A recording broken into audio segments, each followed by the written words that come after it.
Okey, hari ni kita nak unboxing satu barang yang baru sampai tadi. Tapi sampai-sampai dah memang koyak. Tak tahu kenapa. Apa benda ni? Ini pemotong Papan Pemotong. Okey,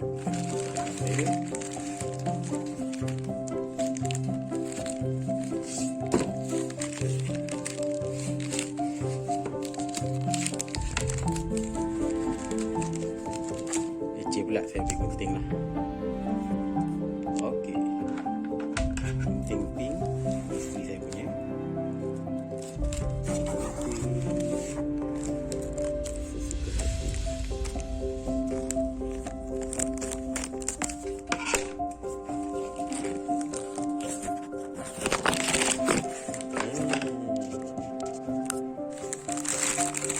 Cantik kat papan ni. Papan potong dari Ikea.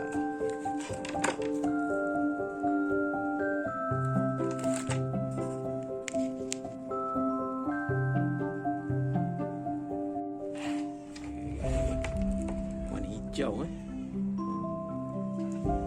agak ni. Dia dapat dua lah, satu set. Ni nama dia Bergtunga. Macam bertungau lah. Okey, nak buka dalam boleh aku buka dalam.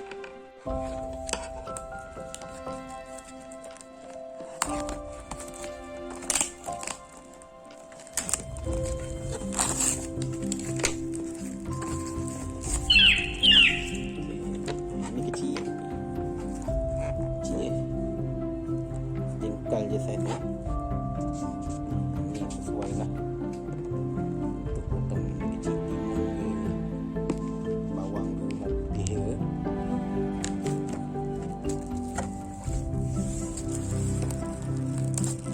Ini besar. Ini sedap nak pakai. Dia kesat. Okey, selesai kita punya unboxing.